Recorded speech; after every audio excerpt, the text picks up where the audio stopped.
Well, good morning and welcome to Coach's Corner on this first Saturday of September 1st here this morning, and our first show of the year. Probably 38 to 40 shows coming up over the next 9 months or so.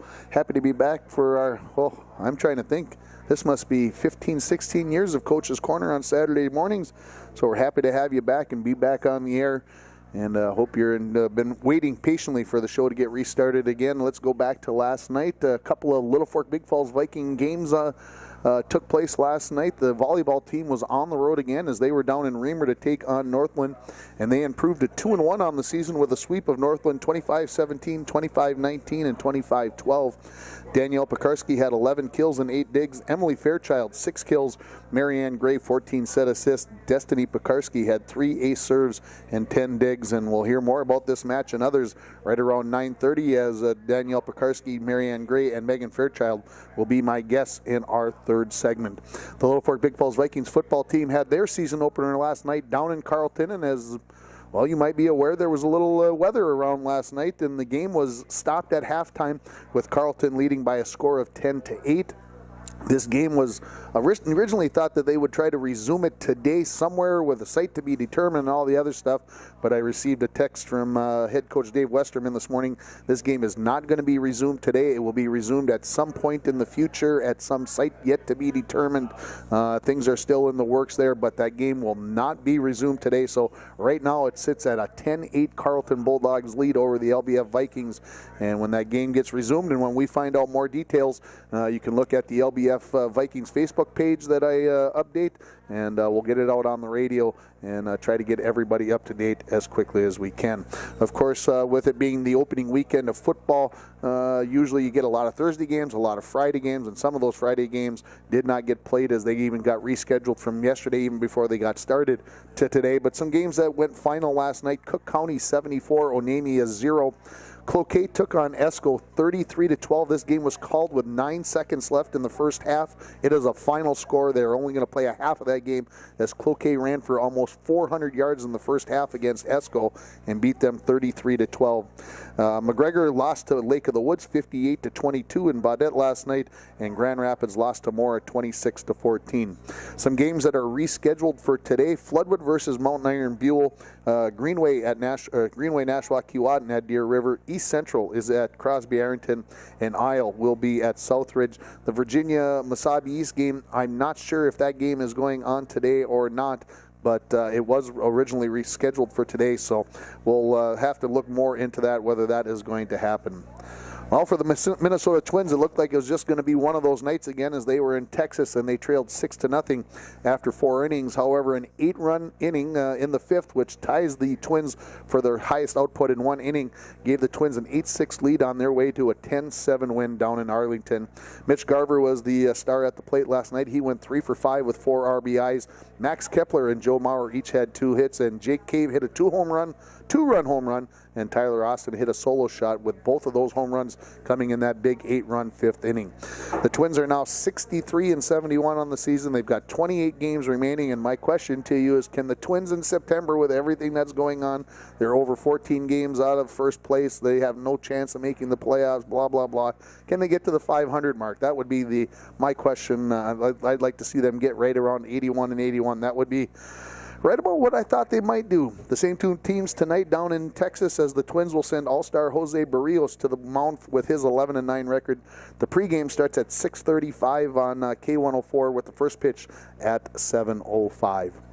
The Minnesota Gopher volleyball team, ranked number 3 in the nation, beat North Dakota State last night 3 sets to none as they won 25-11, 25-8, 25-19. They've got 2 more matches going on today down at the campus as part of the Diet Coke Classic. They will be taking on Georgia Southern at 10 o'clock this morning, and they will be taking on Arkansas at 7 o'clock this evening. The UMD volleyball team, ranked number 1 in the nation in Division II. They had that ranking for about 5 days, and then the roof fell in yesterday as they lost 3-0 to Michigan Tech and 3-1 to Northern Michigan. So we'll see if UMD can rebound today and get back on track. Bemidji State, I believe, will be one of their opponents out there, if I remember correctly. A couple of top 25 college football games as the college football season got underway this week. Number 6 Washington is at number 9 Auburn at 2:30, and number 14 Michigan is at number 12 Notre Dame at 6:30. Most of the local Division II teams, Division I teams played on Thursday night, but there is one game in Division I AA in the FCS. North Dakota State is hosting Cal Poly at 2:30. Of course, tomorrow the Twins will wrap up their series with Texas with a 2:05 game. Pre-game starts at 1:35 on your home for the Minnesota Twins, K104. Of course, just like we've had in the past, let's catch up with our former Broncos who are competing this fall. Let's start off with Sydney Radboyne. She's out at the University of North Dakota and part of the cross-country team. They ran in the Bison Open yesterday down in Fargo, and Sydney took 17th place overall for UMD and second on their team as she completed the 4K route in 14 minutes and 35.7 seconds. Taylor Hebner with the UMD cross-country team, they don't have their first meet till this coming week. Lexi Erickson, who was at St. Kate's last year, she's now at St. Scholastica, and the St. Scholastica women's cross-country team finished third last night at the Twin Cities Twilight event that took place down there. Lexi took 30th overall in that event and 5th place for St. Scholastica. Nathan McRoberts, he's with the Minnesota Crookston football team. They lost to Moorhead 34-10 on Thursday evening. Maddie Filipiak back with the Bemidji State Beavers volleyball program, her senior year. They were also where UMD was at out in Michigan yesterday. They lost to Michigan Tech 3-0 and lost to Northwood 3-1 as Maddie had 6 kills total in the 2 matches combined. The Beavers are now 3-3 on the season, and BSU will be playing Northern Michigan and Lake Superior State, so not playing UMD today. I know they do play at Amsoil Arena on Thursday, Bemidji State and UMD. Of course, other people taking part in sports this fall, Tia Goulet, Kiana Kittleson, Bianca Carlson, and Brittany Foss are all playing for the Rainy River volleyball team, as they sit at 1-4 on the season, and they had their first home match on Thursday, and their next one is coming up this coming Wednesday, and we'll talk more about that in our final segment when we get the week in review and the week that's coming up as we go along. We're going to take a break here, and we'll come back, and we are going to talk to the Bronco football coaching staff as we get our first show of Coach's Corner underway. You are listening here from Hardee's on K104 and online at rjbroadcasting.com. Let's go 3 minutes. We'll go 3-3-2 just like we've done in the past. 3 minutes before we're on.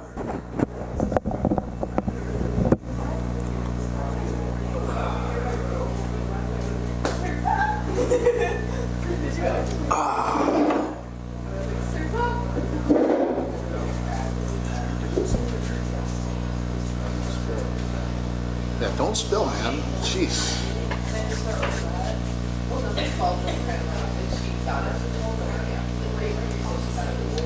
Oh, well, just some news got canceled. Did you say Little Fork got delayed? Or? Little Fork got to halftime, and when I got a hold of Dave last night, they were sure they were going to try to be able to find Virginia or Mountain Iron, but Virginia and Mountain Iron are both playing at home, I think, today, and so they were looking for some place where they could meet in the middle so that Little Fork didn't have to go come all the way home and then turn around and go back 3 hours. But I texted him this morning and he said just no way, they couldn't find a spot. And of course you gotta get referees and gotta get change crews and blah blah blah blah blah. So he said they'll find some other day to do it. And I'm like, well, Monday. When do you find a day? You can go play on like a Tuesday? Tuesday, Friday, yeah. You know, that makes it tough when you got to finish half a game on a Tuesday and then try to play a game on a Friday. So maybe they'll try to move a game to a Saturday or something, go Tuesday, Saturday. I don't know. It'll be interesting to see what happens. So, yeah, and then there's, like I said, Virginia is supposed to be playing Mesabi East, but on the Minnesota football page it said that they were, that it was postponed. But I never thought to look on MinnesotaScores.net. Yeah, that's where I'm heading right now. Let's see. I was trying to look at max preps and all those things. Look at all crap. Yeah, all it says is postponed. They don't have a makeup date. Rough and tumble team, boy. Huh? Scrap. They were rough and tumble. Who? They were good. Wasabi? Stepping on. Stomp clean, stomp. So you had a chance to watch the hit on Mondo in the second quarter? Late? Spearing or just late? I went out there and I saw you go out there. he had his head up. He was wriggling away. I'm like, you were on. I finally watched it this morning, and I'm kind of like, wow. How'd you miss that? I mean, good grief. But so anyway, 10 seconds, guys.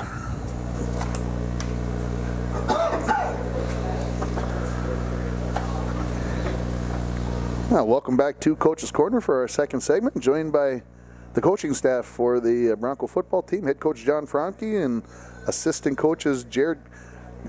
We're going to talk about something in a second. Jared Koschik and Seth Edestead. And did you change your name?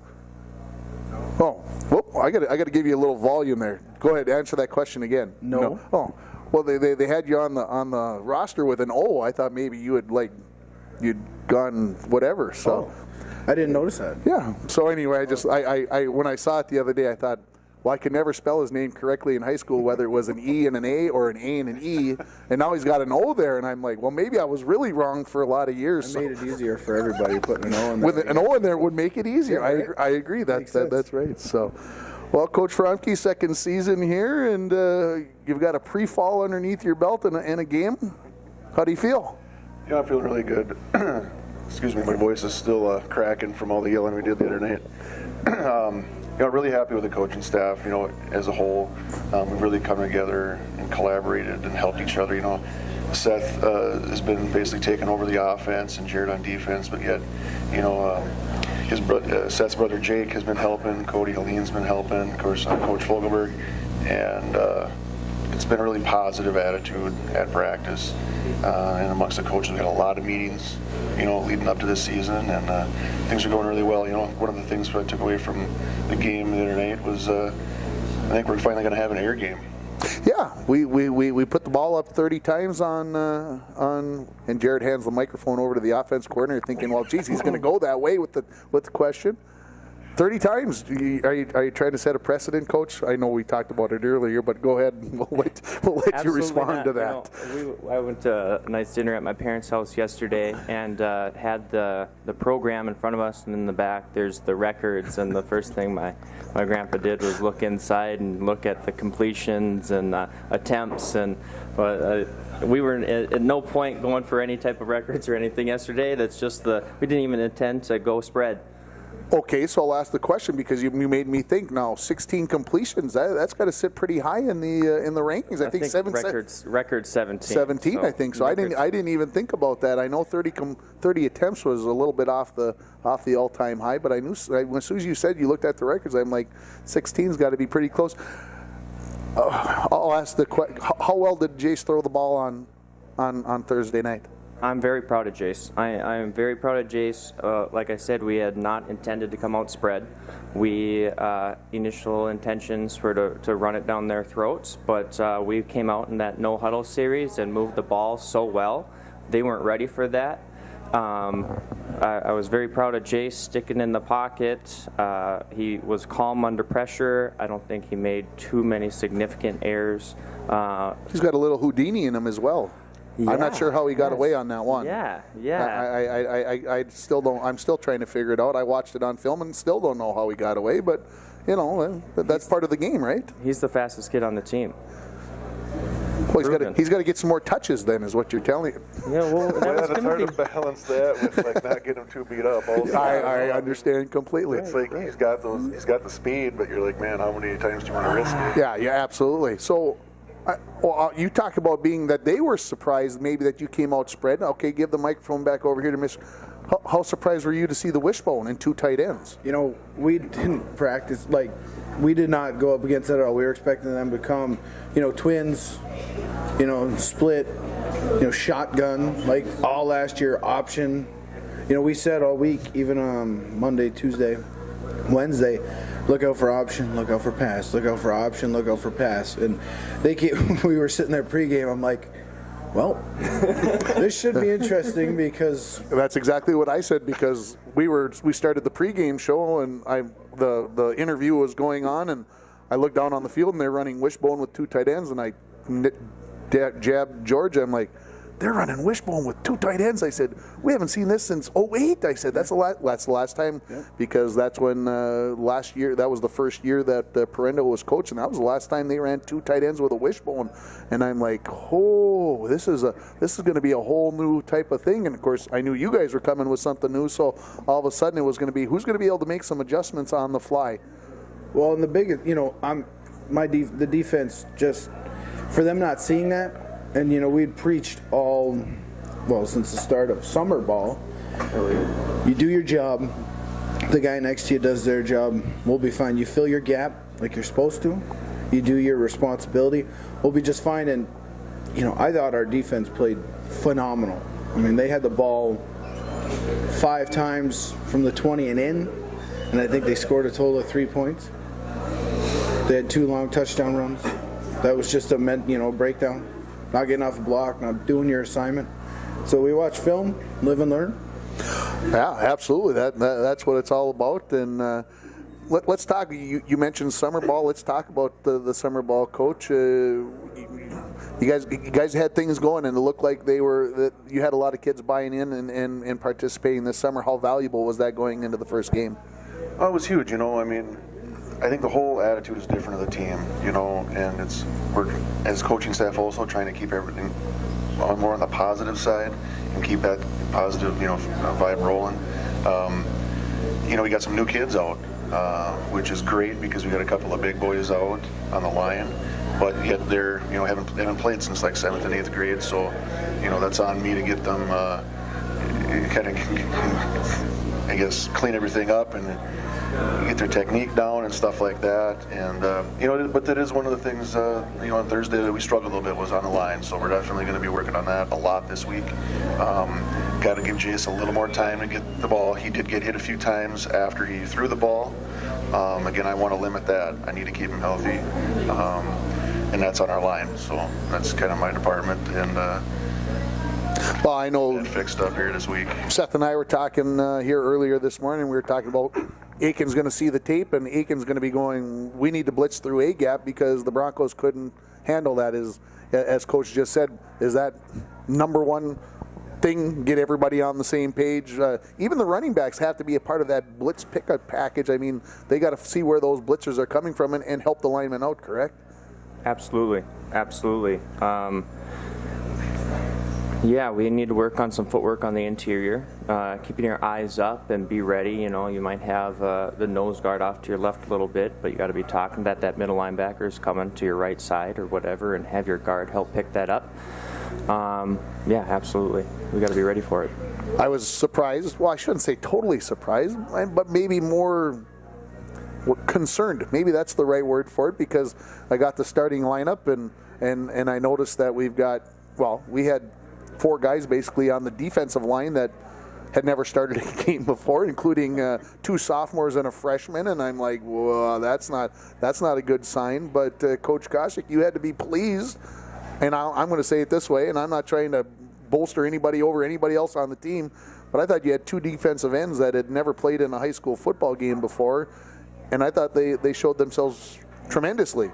That would be the word that I would use, because I'm talking from experience now. I believe that defensive end is the hardest position to play on the football field defensively, because you are asked to do so many variety of things. You are asked to pass rush. You are asked to stop the run. You are asked to anchor in. You are asked to keep contain. You are asked to do all these things, and then still get in and try to make some plays. And you had to be really happy with Gavin Lovelace and Riley Larson. Yeah, Gavin Lovelace, freshman, starting both ways, offensive line, defensive line. We told him, I think all the coaches have told us, hey, you're going to be a 4-year starter and you have a chance to be great. And he battled through. I know he got dinged up there. Kid battled through. He never came off the field, and he was an absolute monster for us. Riley Larson, he was our linebacker at the beginning of the year. We had a little bit of shuffling going on. I said, hey, Riley, why don't you go play end? He's like, I don't know what I'm doing. I said, okay, Riley. I call him Sunshine. Because You know the movie. I had it. Titans, he's got Remember that the same Titan. look, that same attitude. I love the kid. I love his attitude. The I kid just had to be grinds. sure that there wasn't something else No, that I no, needed to that's know. why.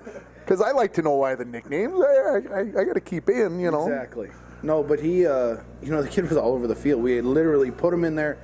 I don't know what to do. This is what you do, and he Goes and played does like it. an absolute monster. I mean, he was making tackles from a defensive end all the way on the other side of the field, coming straight down that line, and that's what we look for. I mean, the big boys in the middle. I tell my D tackles, it's not going to be glorious. You're not going to make a lot of tackles. All I need you to be is in B gap, just eating people up.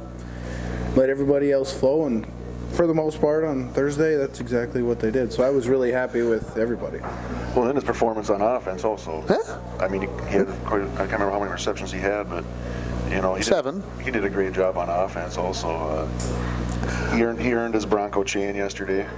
Yeah, I agree. He did some great things. I was watching the film this morning, and even Gavin Lovelace with the he made what I would call an error, because he came off the defensive end, nobody blocked him, and he ran about 3 yards into the backfield, and the guy was coming inside of him here, and he ran around and turned around and he made the play on him, and I'm thinking, okay, you made the play, but man, if you'd have just stepped down the line and stayed tight, you'd have had him for about a 2-yard loss instead of a 2-yard gain. And that's It's one of those things. That's what we were talking about for next week. We're going to have to come straight down the line. So we got a lot of stuff to work on, but overall, I'm super happy with how the kids played. All right, so you got Aiken film yesterday, I saw. I have not got a chance to watch Aiken. They beat Barnum 14-2, I think. I saw the final. So what do we know about Aiken? What's happening? I have not had a chance to watch the film yet either. We've got a family thing we got going on. I got to head back home for that as soon as we're done here. But so hopefully when I get home I can take a peek at that. But I know defensively they run the same thing that Proctor ran against us Last night, their offense on Thursday night. Same as Proctor's. A lot more backside pulling guards, tackles. So we got to be ready for that. Crash down with the end. Passing game, I'm not too impressed, but it's always something that we're worried about. But, same thing as last week. First game always to a second game. We were coaching, we always said that's when the most learning occurs, because now you got a game under your belt, and that second week is where the most learning and a lot of the changes will occur. It's part of that chess match that makes football such a great sport, Seth, because you had to make adjustments on Friday or Thursday night. You guys had. That's what it's all about. And so, as you get prepared here, have you got a chance to watch what Aiken will do defensively? I think, honestly, I do think that they're going to come into those A gaps. They're going to see that we struggled with that, and I think they're going to attack there. And we're going to have to maybe go off tackle or start sweeping to the outside, or at least really get Jace rolling right, rolling left if we do spread things out. For me, between weeks 1 and 2 here, being able to go on 2 and not moving. You can't move the ball forward if you're going 35 yards backwards during a game. It's a momentum killer. It's mental errors. It was the first game. You got those initial jitters. You have some players, like what Fromke said, that haven't been in the varsity scenario. A lot of nerves going. We just got to calm ourselves. That initial hump is over, dial things in, and I think give us another 35, 30 yards out of that. We could have maybe seen a different ball game last week, and I hope to see a different turnout come Friday. Guys, thanks for coming in this morning. Best of luck coming up throughout the season. We'll hopefully have you in some form back on here early October. Hopefully we're talking about a few W's maybe by then. Absolutely. Thank you, Coach. John Fromke, Jared Koschik, and Seth Essett joining me here. We'll take a break. We'll come back with the LBF Vikings volleyball team. You're listening to Coach's Corner, live from Hardee's on K104 and online at rjbroadcasting.com. Thanks, guys. Appreciate it. Thanks, Greg. You bet. Thanks for coming in. Be in touch this week. Yes. All right. Yep. As soon as I know exactly what we need to do, we'll have her set. Pardon me? Old points, totals. We were going to post the coaches to give them a baseline. Like, hey, I think I'm 155 or something, 120, 145 or whatever. I had my top, and then whatever his top was. 199. Just to get. He's got it memorized. So it's just you. So you want to see your stat book? I remember mine. I just wasn't sure. I do, and Luke, I mean Jake knows his, so yeah, Yeah. post them up. We should know them then, and we're gonna post those up so the kids have like Something this to- is where it's supposed to be. Okay. Yeah, I've got all the old stat books. So if you need any of that old stuff, I've got every stat book from every season back to 1974. So. There you go. Okay. So, all right, come on in, ladies.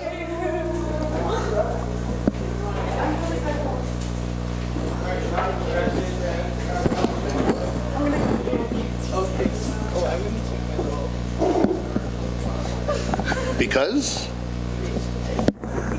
So I'll ask you because I wouldn't ask my wife because she'd get mad at what do they work? What's the help? What? They're just for fun. Just for fun. They really do have a purpose. I feel like if you run, it probably has some. Yeah, that's possible. So then you. They load them up to like a nice like these things like ski jackets have. Yeah. It smells like Okay. I think we still got about 30 seconds, and we got one more commercial, I think. Are you freaking? You just want to come on and you just want to say hi first so that you can get that first verbiage out of the way?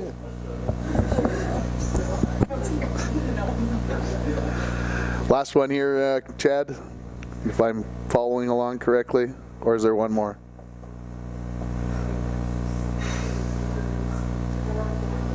Okay. Yeah. If I don't keep track while I'm talking to people and whatever else, so that's perfect. You got to get closer to her. Whoop! I got to put you on. I got to turn the mic on. So remember, there's safety in numbers. How can we be wrong? This is going to be easy. I was getting to the announcer and you guys are going to be like, we don't agree with Marianne on this.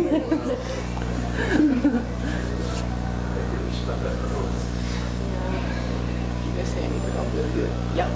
And I'm going to be down Thursday night to have the game on the radio. So somebody's going to have to come on for the post-game interview too. So you guys can start thinking about that.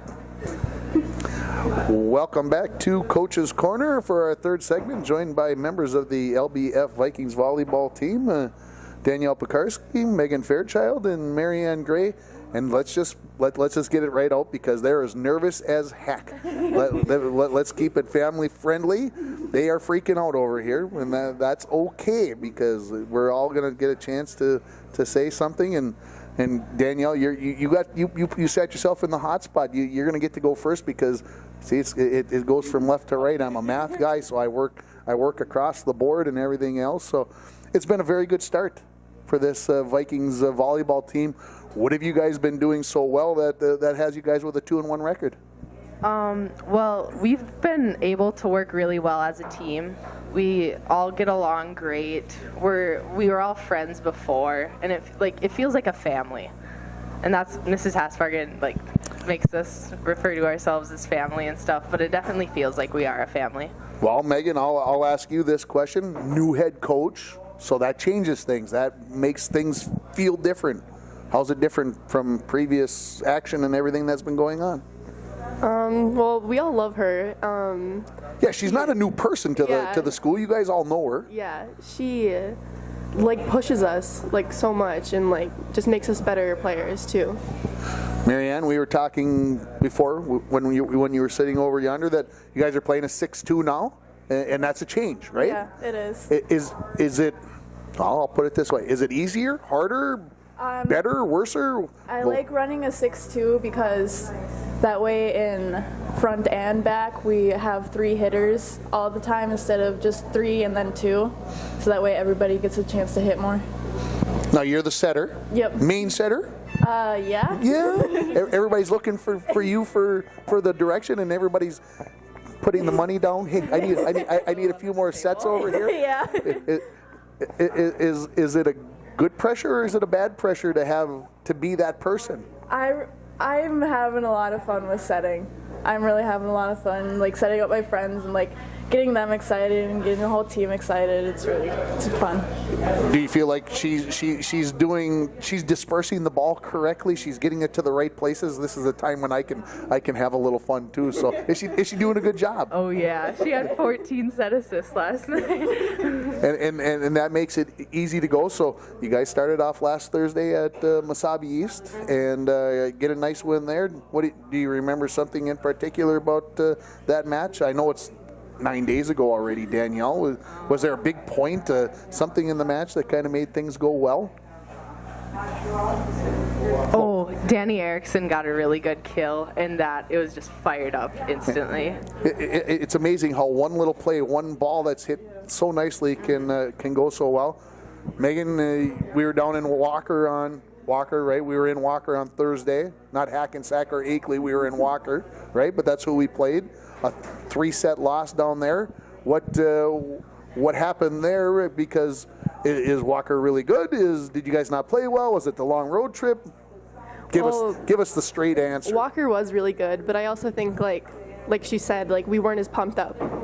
And it really, like being pumped up in the moment, like really helps. Is there a fine line though of being too pumped up, where you can be maybe too crazy and all of a sudden you guys don't get focused in, Megan? Yeah, I think so. I don't think we've really reached that point before, but. Okay, last night the 3-set win down in Northland. What went well down there, Marianne? We were getting some really good hits. We had a really good serving streak, and yeah, we were getting really good kills and really good rallies, and it was. Yeah. Okay, so I told you before you guys were pummeling me with questions. What am I going to ask you? So now it comes back the other way. I told you I was going to ask you. All right, who's the loud one on the team? Who gets this excitement going? Who's in charge, Danielle? I guess we're a loud team. We're all really supportive. The bench is really good at being like supportive, and they're always there. You come off and like a timeout, and they're patting your back. They're telling you did good. They're really supportive. Everyone on the team is just supportive. Megan, who's the quiet one on the team? I don't think there is one, like Danielle said. Jeez. We're all very like. Okay, what's the favorite song for this team, Marianne? Is there a song that when you guys are in the locker room or on the bus or whatever, this is the one that gets the crowd going? Because there's got to be some song out there that you guys always turn to. I know, like with our football teams, they like to sing Kokomo after we won. That was a big one. That was cool when they started singing Kokomo. You knew they were in a good mood. Is there one that you guys got that? We haven't really picked out one song, but before every game we do a lot of there's 3 cheers that we do that are really get us into the game and get us excited, get us warmed up a little bit.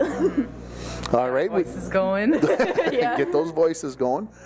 We always talk with volleyball about communication. Is this team have that because if you're not talking, I had one coach say, if you're not talking, you're losing. Basically, is what they said. Is this team got that, Danielle?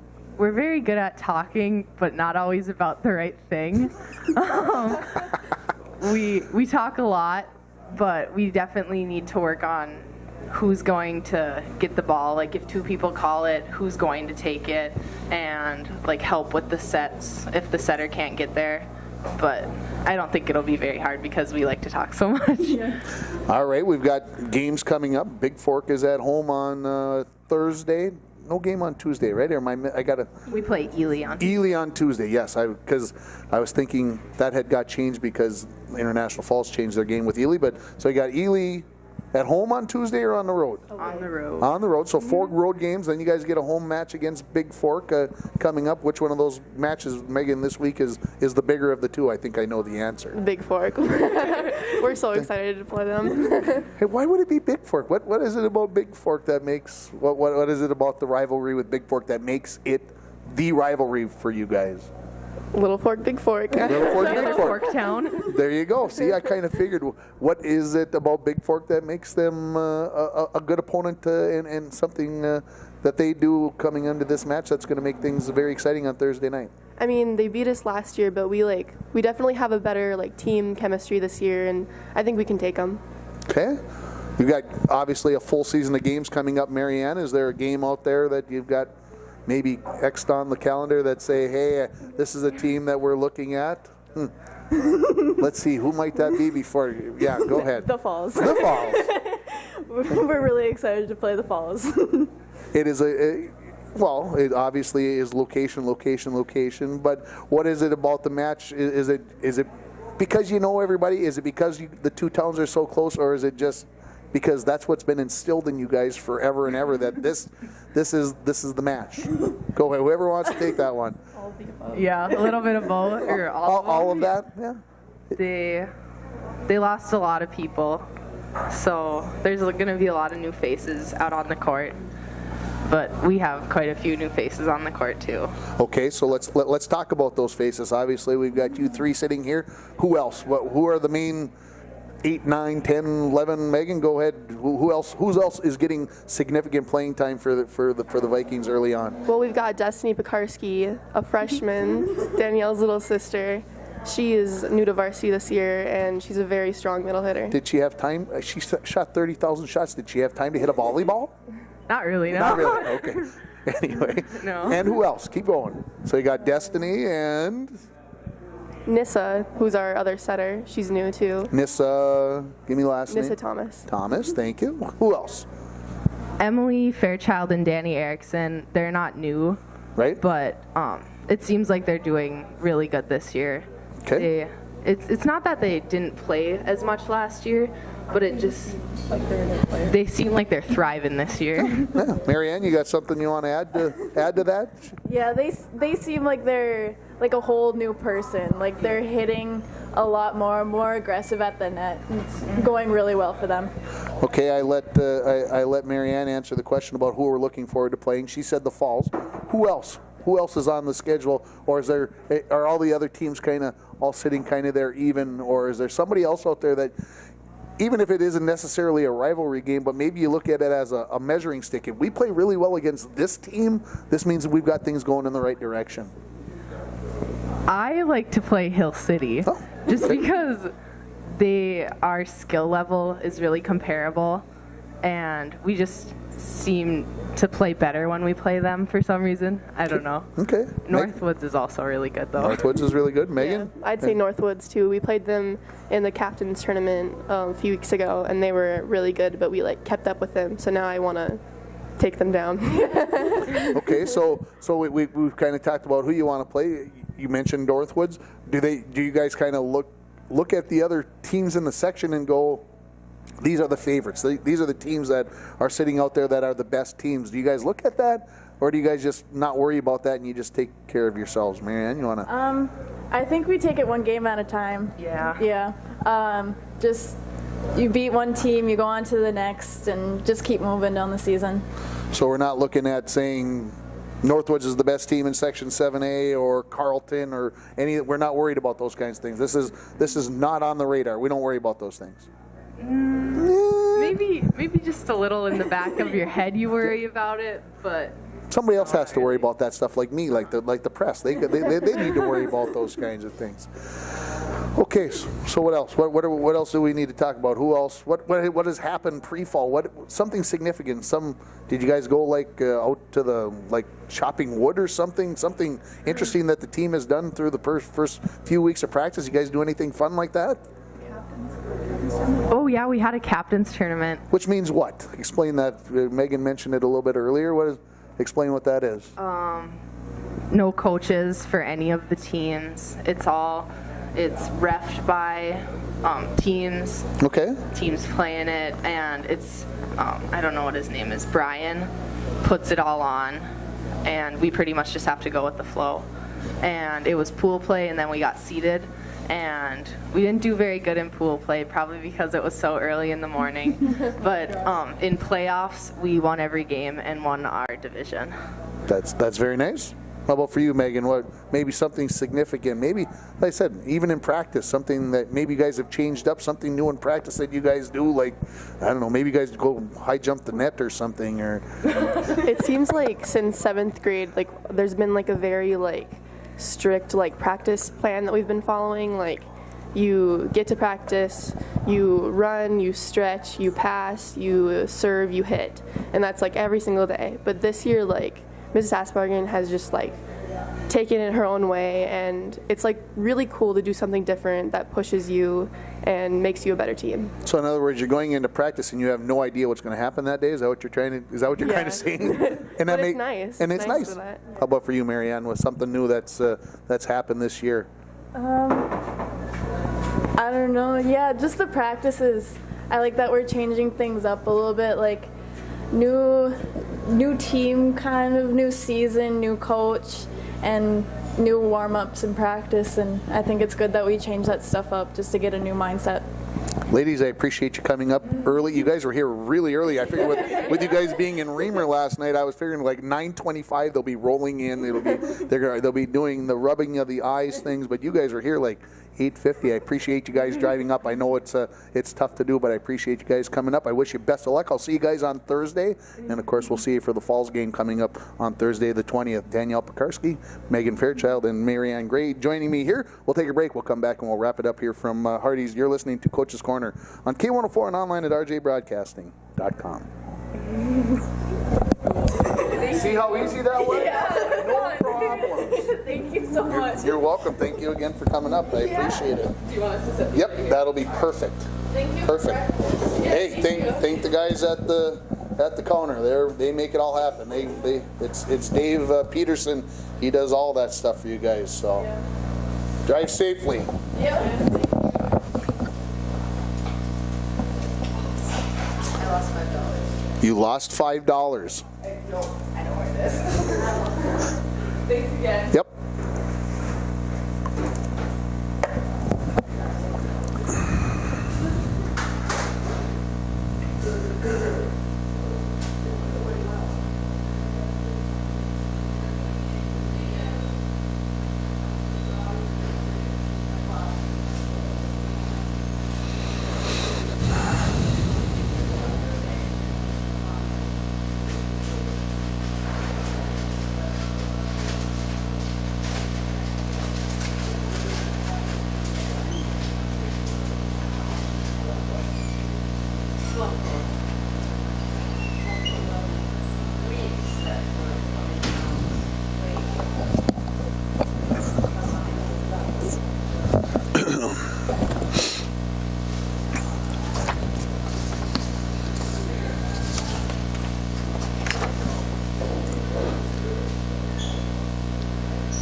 Last one, correct, if I'm seeing it correctly?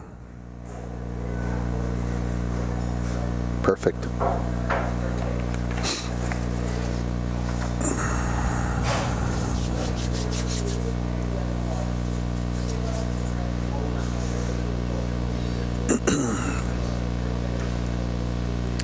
Welcome back to Hardy's for our final segment. Want to thank our guests this morning, the Bronco coaching staff, John Franke, Jared Koschik, and Seth Edestead, and of course the LBF volleyball players, Danielle Pekarsky, Megan Fairchild, and Marianne Gray. Kind of interesting combinations this morning. You get all coaches, you get all players. Sometimes that's the way it goes. Good to always have a mixture and good to have them all separated along the way as well. But we thank them for coming up, and especially on Labor Day weekend.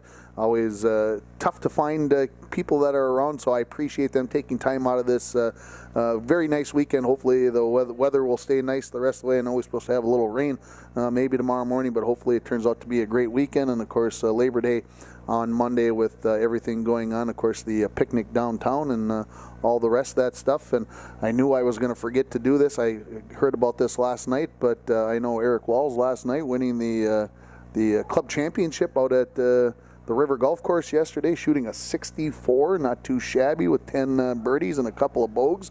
That's a pretty good score. Let's wrap up the show as we're always going to do, as we have done for the past few years, starting off with the week in review. Last Friday and Saturday, the Rainy River volleyball team was down in St. Cloud as they took part in the crossover tournament. They went 1-3 on the weekend. On Friday, they lost to Fergus Falls in 3 sets and then beat Anoka Ramsey in 3 sets.